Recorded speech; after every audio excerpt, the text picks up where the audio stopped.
What's up, everybody? It's Lexi D here, coming to you all with a video on anxiety and my experience with it.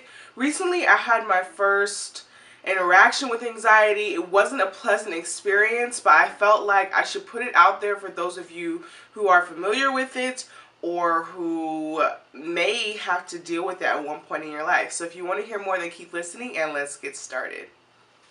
So a couple of weeks ago was my birthday, December 15th to be precise.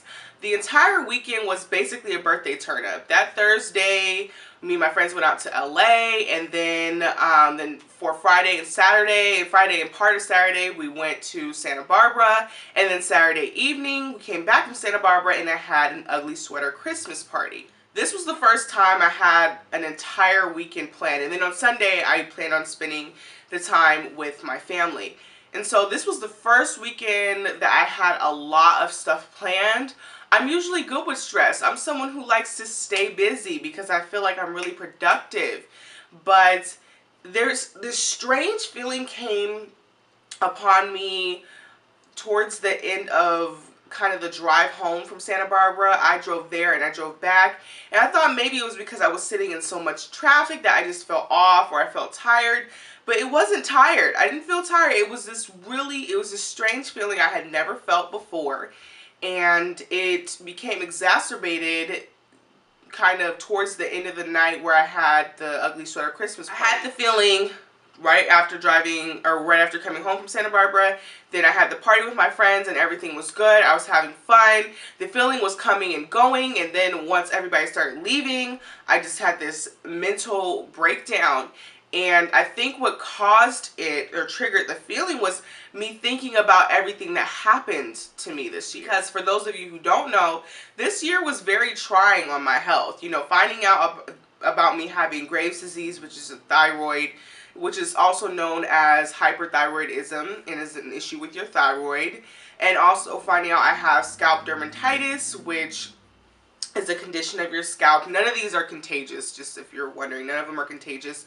And then having to deal with my knees and wondering if I tore my ACL again or if my meniscus was something wrong with it, and just mentally everything that came with that. And then dealing, of course, with loneliness. It was a lot that was going on this year for me, and I thought I had dealt with everything, but apparently I hadn't, because anxiety just came at me all at once on my birthday, which kind of makes sense because your birthday is a time of reflection. At least for me, I take my birthdays as times for me to look back on the year and see what unfolded. Unfortunately, I could only focus on the negative. I forgot the positive. I forgot about, me finding my love for weight training and, really getting on this healthy journey. And I forgot about me actually being able to cut my natural hair. That's something that's huge.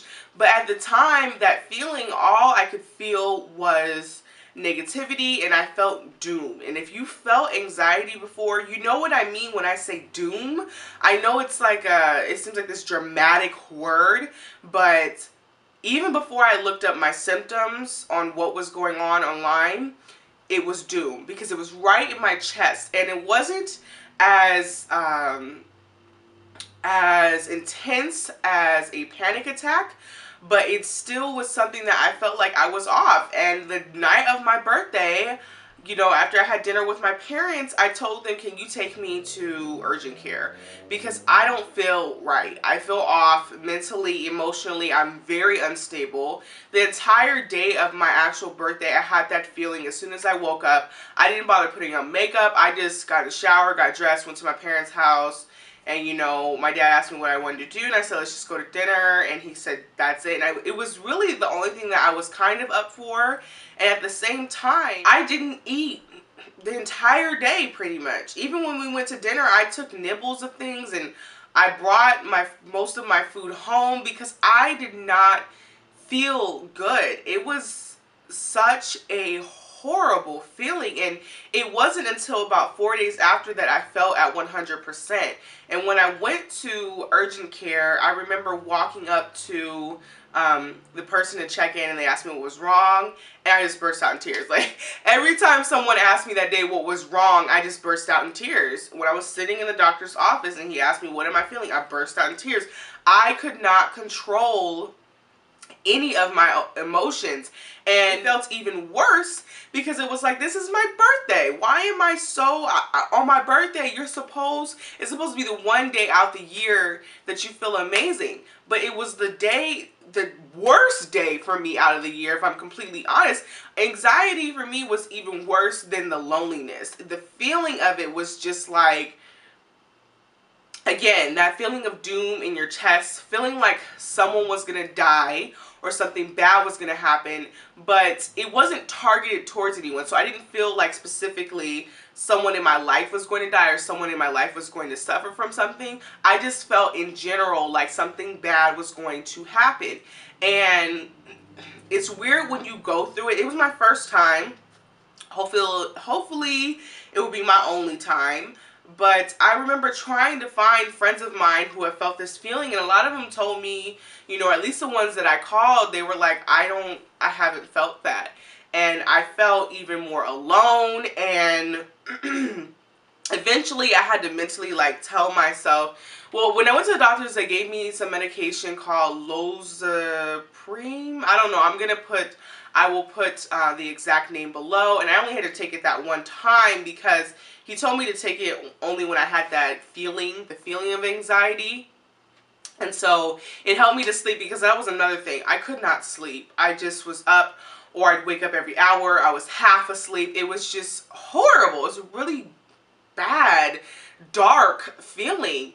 And so I took it and I was able to sleep. And eventually I had to mentally tell myself, you know, just because you can't find anyone else who feels this way or who has felt this in your life doesn't mean that there are other people out there who do not feel this way. Hence why I wanted to make this video, just because I wanted to, even though it was only one episode for me, and there's a lot of people out there who suffer from panic attacks and anxiety attacks on a more regular basis, I still felt like there was a need for me to say something about it, because I don't know if any of you viewers may have suffered from this, or if you do, or if you may suffer from it one day, but it was really intense, and it would have helped me to have someone tell me that, you know, this is normal, I guess, that this is not maybe normal, but hey, I've been there too, because misery loves company. It really does. And actually, just this past weekend, I was having conversations with a couple of my friends. I had another small get-together because one of my friends came in from out of town, so I hosted a little get-together, and I was talking to a couple of my friends about the anxiety and the feeling, and they were telling me, I felt that, or they were telling me they've had panic attacks, or another one, and they were describing the same exact feeling of doom. And even though it's been a couple of weeks for me and I feel fine now, just a couple of days ago, I was telling my guy friend, I feel like I'm in a dream because I feel so amazing right now. But hearing them tell me that they have gone through this too made me feel slightly better. It made me feel like, well, this may not be normal. If you go through it, don't feel alone, don't feel ashamed. It's kind of the same thing with loneliness, where I think no one talks about loneliness because you're ashamed of it, or you feel like, this is ridiculous, how could I feel lonely when there's other people around me? And I think we need to start being more open. Not to segue too much, but I think we need to start being more open with these feelings about anxiety and loneliness and depression and all these things, because I think there's more people dealing with it than you think, and it's really easy to hide these things. I mean, when I had that whole anxiety attack, my friends told me, you hide it so well, particularly my best friend, because I see her the most. She said, you hide it so well. And I told her, honestly, I didn't know that I was hiding anything. I thought I dealt with these things. I thought I dealt with my health issues and everything that I had gone through this year, but apparently I did not. Apparently I was suppressing it. Another big thing I think I have been suppressing, and I go back and forth with it, is what I'm supposed to be doing with my life. You know, I'm still going through a quarter life crisis. I don't know exactly when quarter life crisis is, when those end, but I do know that I struggle with, you know, knowing what I'm supposed to do with my life. And one of the biggest lessons that I've learned this year, as cliche as it is that you're going to have your ups, your downs, and your meh days where it's just like whatever. That's life. But it wasn't until this year that I realized it's normal to be up here one day and down in the pits the next day, because you could be up again the day after that. It's normal. When you're in college, I feel like my emotions, I didn't really pay attention to my emotions and my thoughts as much, because I had to put all my attention on school and on schoolwork and work itself, because I did work when I did work while I was in school. So you didn't have time to get into your mind. You just didn't have time to think about anything besides the stuff that was immediate. And now that I'm out of school, it's just, I know I'm segueing with this video a little bit, but I think it all kind of ties together. I have all this time to think about stuff and ask myself questions that I've never asked myself before.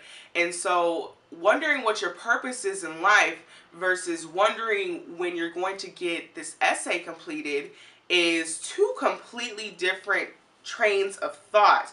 With the essay, you have a due date. So you have to complete it this day, and you're going to get a grade on this day or this week.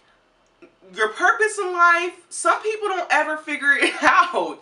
Or some people, it takes them years to figure it out. Some people are lucky that they're born and they know exactly what it is, and then they go that field and they actually love it. Some people think that this is something is their purpose, and they go that route, they go and get schooling for it, and they find out that they absolutely hate it and they loathe doing what they thought that they were meant to do. So there's no set answer. There's nothing definite. And I don't know if I've said this before, but I'm a math person. I'm an analytical, logical person. And asking yourself what's your purpose in life is not a logical question. It's not something where you can go from A to B. You have to go A to Z to W to RS to P to maybe B next. There's no straight line, you know. I don't think it's straight for anyone.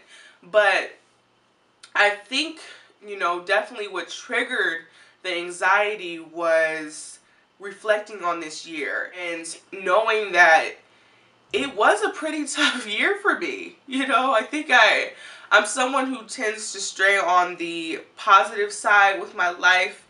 That's been a big theme, has been positive vibes only. If you're bringing negativity my way, bye. You're going to get dismissed really quickly and without any tears on my part. My advice to those of you who have felt something similar would be to not be ashamed of it and to talk to your friends about it, because I can guarantee you there's at least one person that you know that has dealt with it. And initially I couldn't find any of my friends who had dealt with it, but like I just said, this past weekend I found like 3 or 4 of my friends who have dealt with the same exact thing, and some of them, their anxiety has turned into panic attacks, so it's even more huge than what I had dealt with.